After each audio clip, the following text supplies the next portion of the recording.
Pour moi, c'est un scandale sanitaire très très grave.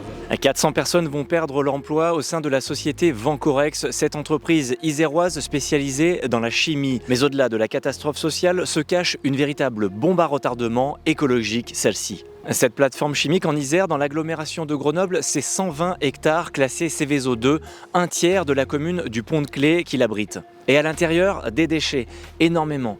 Imaginez seulement que 76 000 tonnes de déchets, notamment chimiques, sont entreposés ici derrière moi. Le problème, c'est la porosité de cette fosse dans laquelle se trouvent les déchets, pour certains entassés depuis près de 70 ans. Et sans action rapide, le risque de pollution, notamment de nappes phréatiques, est réel d'après plusieurs syndicats et associations qui montent au créneau pour que des mesures concrètes et urgentes soient prises. On est en train de vivre une situation de friche industrielle sur un site Seveso qui va être inoccupé parce que maintenant il n'y aura plus d'exploitants. C'est une somme effarante, mais vous savez, aujourd'hui on est clairement sur une solution où le contribuable va devoir prendre à sa charge cette dépollution si on ne fait rien. Et ça, c'est l'objet de notre action, qui est une action qui a été engagée depuis plus de 20 à 25 ans par les syndicats de Vencorex, qui disent maintenant aux pollueurs, il faut que vous preniez la mesure et que vous entrepreniez vous-même les travaux de dépollution. On parle de 70 000 tonnes de déchets organiques et 30 000 tonnes de dioxine. 30 000 tonnes de dioxine, on ne peut pas imaginer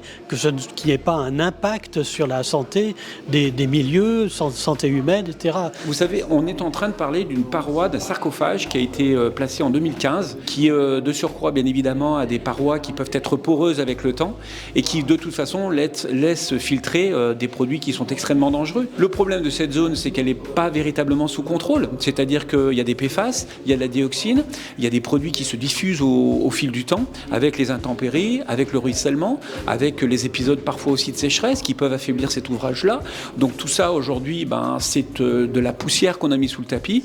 Et maintenant, la fin de ce cycle nous oblige à véritablement poser la question des responsabilités et demander aux personnes qui ont exploité ce site durant ces 120 années à prendre la mesure du problème et enfin le traiter. À l'image de la députée écologiste Cyrielle Châtelain, certains politiques évoquent plusieurs centaines de millions d'euros pour dépolluer ce site. La somme pourrait même monter jusqu'à 1 milliard d'euros.